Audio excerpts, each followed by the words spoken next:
We'll do the cross the paths on the stage. Thanks, Ruth. Hey, good morning, everybody. Really happy to have the opportunity to chat with you. I've got about 10 minutes of opening comments that I'm going to share about some of the things that we've been doing at US Bank, and then we'll do the moderated discussion with Ruth. So, just for my benefit, how many folks are in banking, financial services? Okay, how about insurance? Packaged goods, consumer products? Okay, and media. There's probably other industries out there that I just offended, but okay. So, you may or may not be familiar with US Bank. We're fifth largest bank in the United States, but because of our retail footprint, which is 25 states, predominantly sort of the middle of the country west, if you're not in those places, you don't run into us a whole bunch.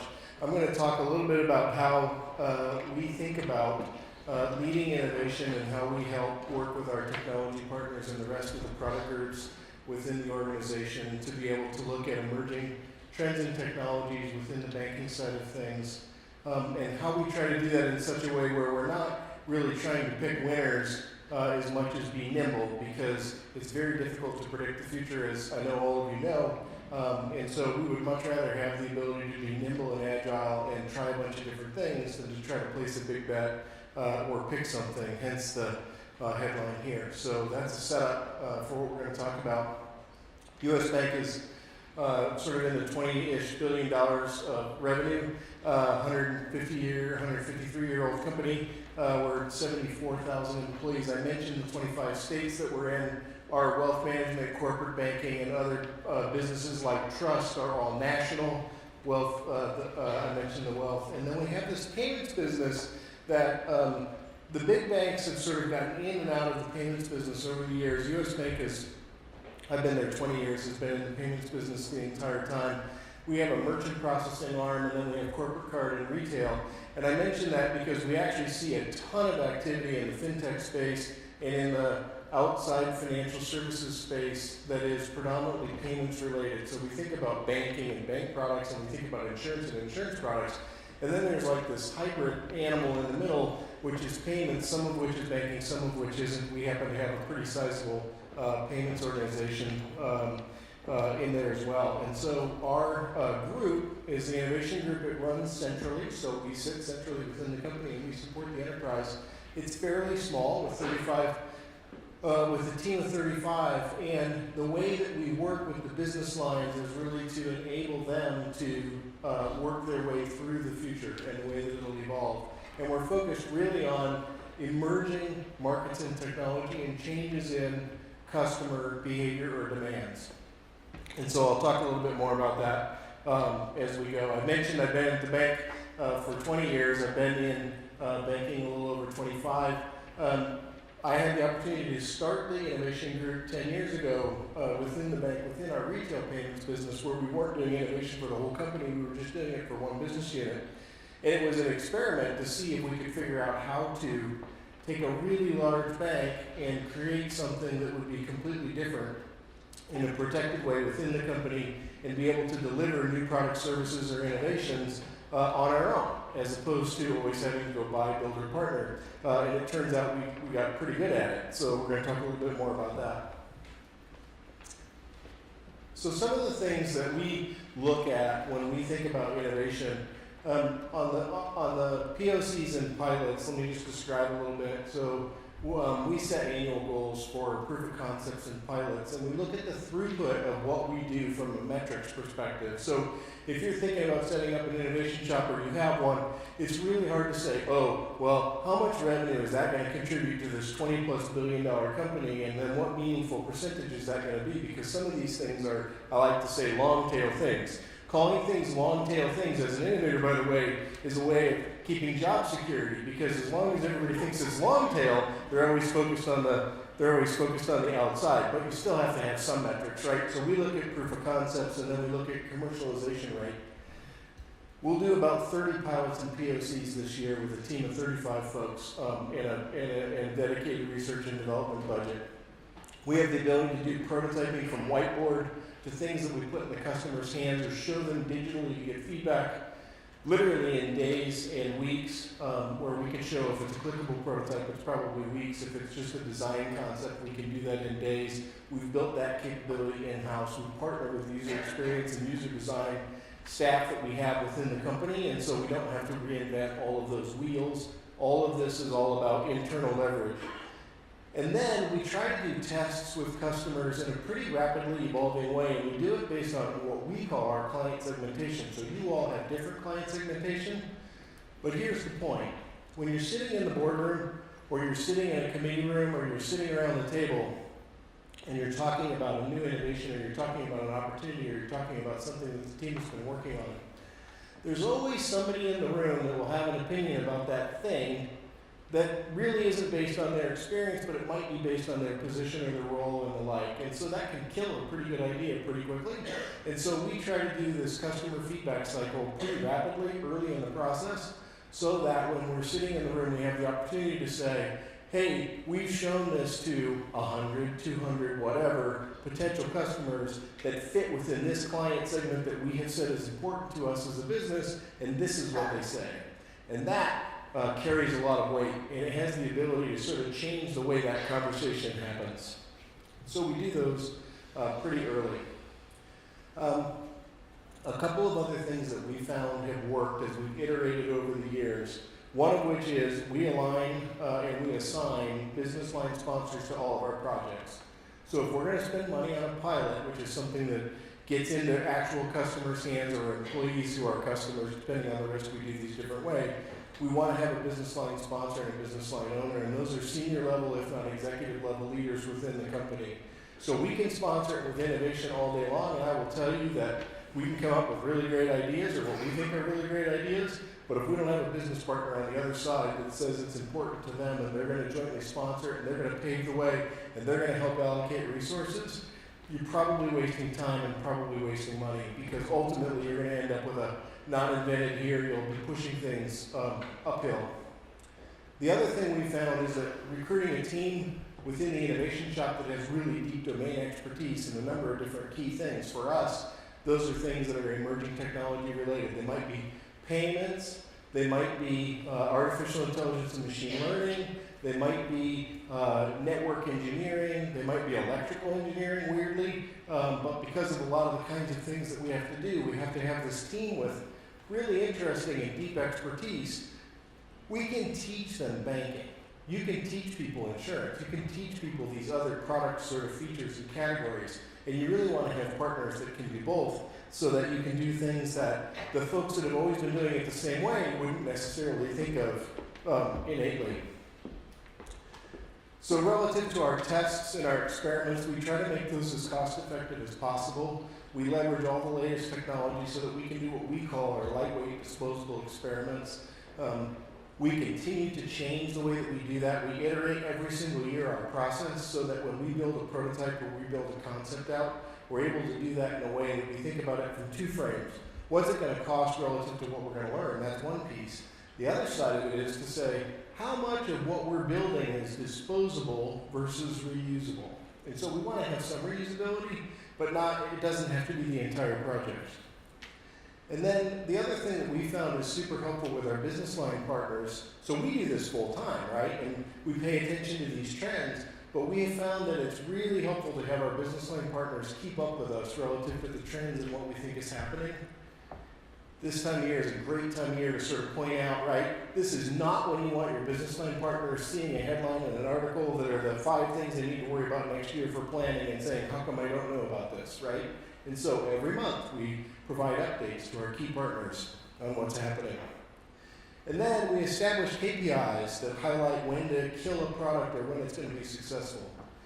So it's important that you do that before you launch the project so that you don't end up with what I like to call zombie projects, right? So you want to establish these KPIs, you want to agree to those, these are the things that you would decide you will either continue to invest or not.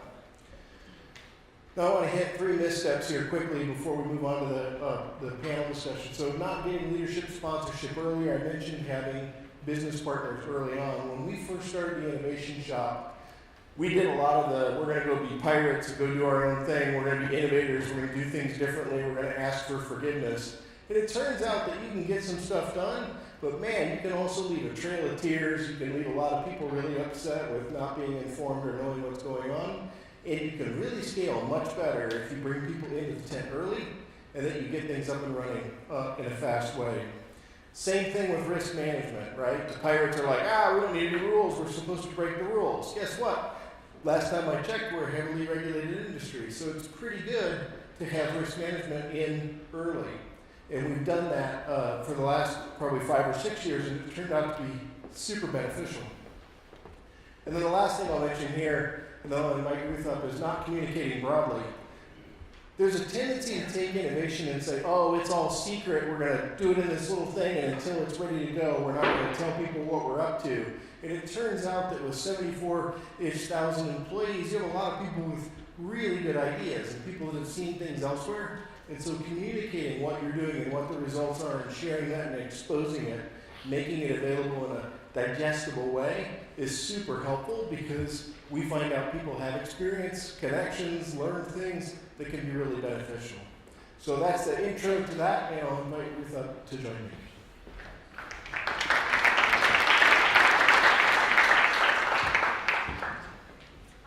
Hi. So I want to start, since we've talked a lot about failing fast. Yeah. Give me your best failure. Give me something like where you screwed up and it just was awful. Well, these aren't always as exciting as they might sound like they would be. So I'm actually going to give you two. Right. So one example is, we worked on this concept. It was in the consumer offer space. So it was, think of contextual offers. I know where you are. I know your preferences. I know your spend behavior. I know all these other creepy things.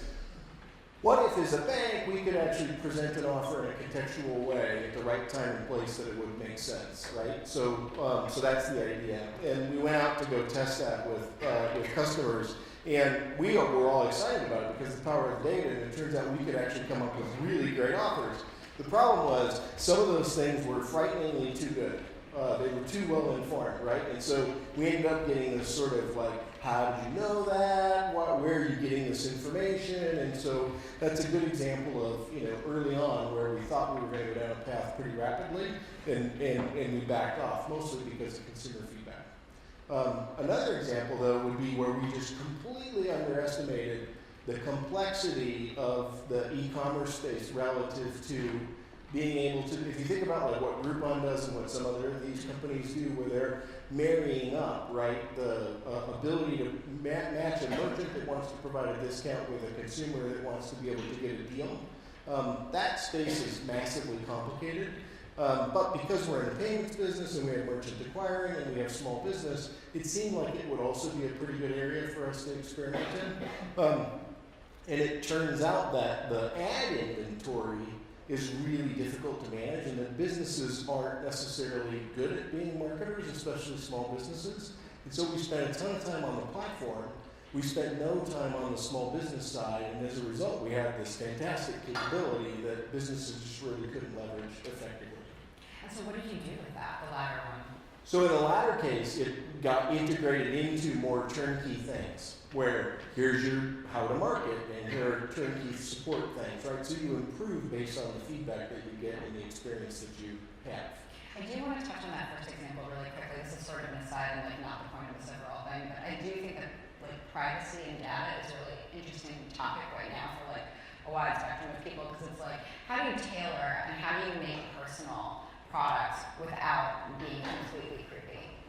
Yeah, that's a great question. It is a hot topic, and it is an important topic. And at the same time, the surveys and the research and the market data tell us that the consumers trust their financial institutions to keep their information safe. And so there's this conundrum of, I have the information, how can I use it? But you also are in the unique position of being highly trusted. And so we manage that very carefully, as you would expect. Well, right. Even with the first example that you gave, where you're just this is too much. Yes, so that is a great example of where you would say, hey, all the data we have is part of your relationship. We didn't bring anybody else's data in. But then how do you market that? How do you position it? How do you sell it? And that's something we have to continue to work on. Did you end up coming up with a solution for that, or did you sort of drop that? No, in that case of doing consumer product offers, we shelved that particular project. So this leads me to my next question, which is sort of what happens when maybe you have a good idea, or because you want to fail fast, right? Which, you know what? Let us all fail fast. Yeah. If only we could all. But like, what if you kill an idea too fast? Like, how do you know that maybe? And sort of what I'm talking about is like you talked a little bit about like long tail versus sort of fail fast. And so like, what is the balance there? How do you know when to like keep going with something even if it's not right now? It's hard. Part of it is we use a lot of consumer insights, so that's a big part of it, right? What are the customers actually telling us? What's the audience telling us? I think the other thing that we try to do is, we try to be very pragmatic about not necessarily killing ideas, but we have a guy on our team that calls them the cheesecake, right? So maybe it just needs to mature a little bit, mold a little bit, or grow, or whatever you want to call it. So we can kill it, and we can always bring it back. But if you continue to spend money on something that isn't really getting effective, you begin to lose traction with all your stakeholders. Your businesses become less interested, and so how much is that damage worth is something you really have to think about. Can you give me an example of a time when you brought something back? Well, I can give you a long tail example of something that we kept bringing back. So we spent a lot of time in mobile payments. We were one of the early banks in the mobile payment space. So 11 years ago, we were one of the first banks to do contactless payments in a Nokia phone. You guys remember Nokia? They had phones. They had phones that could do contactless payments before anybody else. Turns out that wasn't valuable. But we were a big believer in the mobility of payments and that would have a lot of capability. We were really early in the space. We spent a fair bit of time for a couple of years doing work in that space, and then we backed off and we waited for the market to evolve. So what we heard from customers, this is pretty interesting and relevant. When we were doing customer research, what we heard is, wow, that's really cool and it's convenient, but I have this really personal relationship with my phone. I don't want to have to change anything that I do. I just want it to work. And if you think about mobile payments today being integrated, they work pretty seamlessly. But back then, you had to do a lot to sort of enable it. And so we said we're just going to step aside and wait until the market matures. Quick aside, in the middle of that, somebody came up with the idea of putting a sticker on the phone that you have. They said, well, if you love your phone, just keep the phone and we'll put a sticker on it. So I thought it was dumb, but we piloted it anyway. It turns out it was dumb, but it was worth experimenting cost effectively. And is that where you left it last? No, so now we're in all the major mobile payment pieces, so we brought it back, but we actually just waited for the ecosystem to evolve, and then we joined in with everybody else, and now we offer it. So talking a little bit about prototyping, sort of getting your product out quickly to customers, what does that look like? Like, how developed is the product? Like, what stage are they seeing it in? How do you spin that up quickly in a way that it will also enable you to know that you can totally build this and have a full functioning product? Oh, yeah, well, so the last part, I'm going to start at the end. We don't always know we can totally build it. Sometimes my technology partners get really anxious when we show videos and prototypes of things that we're doing, because they're like, oh, are you sure? But let me answer how do we show them?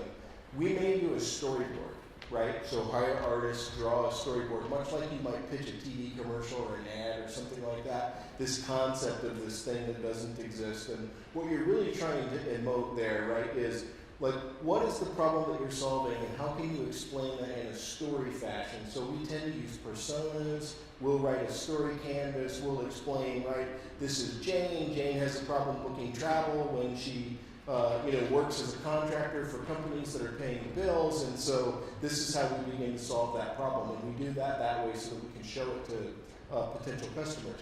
And then we actually do the voiceover and we create the little story, and then we show them that video. It creates a video. That's one example. Another example would be we would shoot a very low budget actual video. Where we would hire an agency and mock up screens and superimpose them into the video, and we would say, here's the experience of how you would do bill pay in a different way, and we would get feedback on that. We could also and often do clickable prototypes, but normally just a piece of insight for us anyway, a clickable prototype is much later in the process. It's when you've already understood that you've solved the problem and that the concept works and people buy into the story. Now they want to actually understand how would it work, and you want to get feedback on it. If you start with clickable prototypes with more complex things, you may get some really misleading feedback. Would would be another thing we've learned. Got it. And then also so then sometimes you get the feedback and it's like, this is great, but then your engineers are like, we totally can't build this.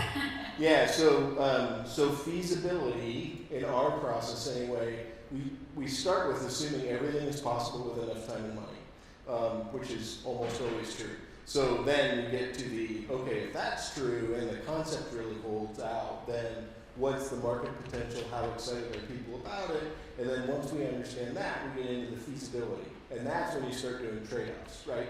If the three things they love most are the most expensive to build and you can't afford it, then you can't do the project.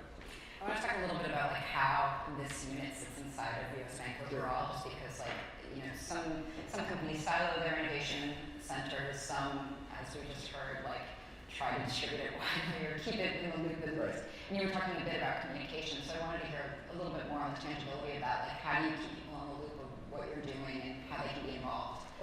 So it's a little bit complicated just because of the size of the organization. So we do sit centrally.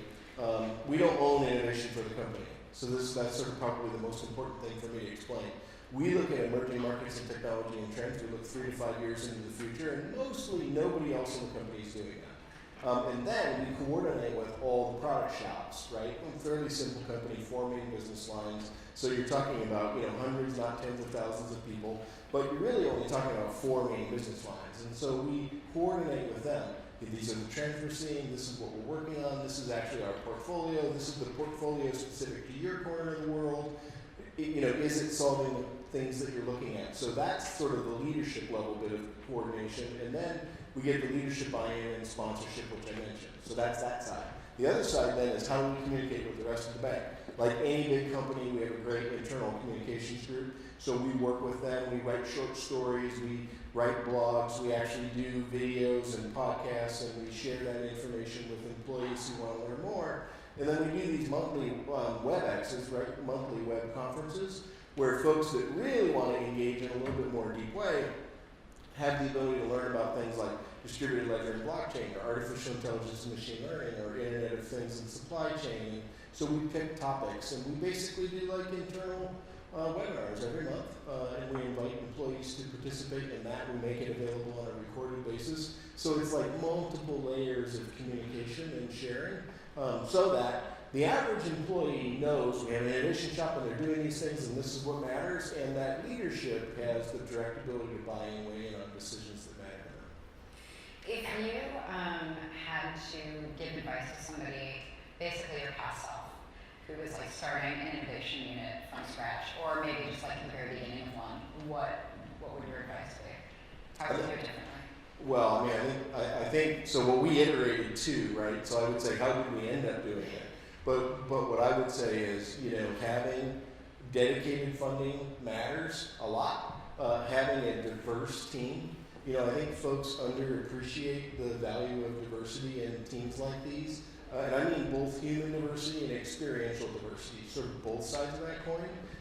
So, completely different industries, technologies, or whatever.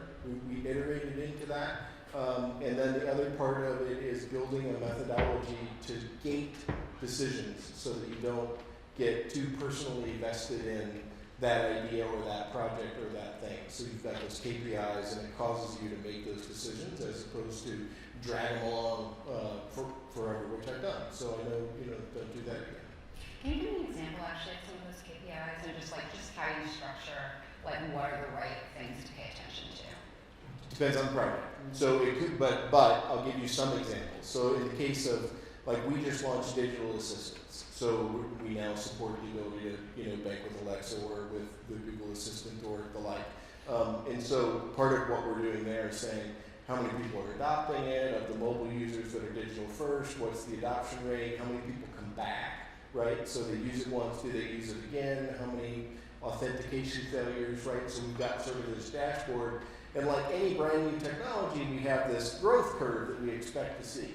And so if the growth curve doesn't continue to look like a growth curve, like mobile payments 3 years ago to today would be a very nice growth curve, and it's continued to sort of be this double-digit trajectory, that's what we expect to see there. And we match it up to what's happening with enabled devices in the industry.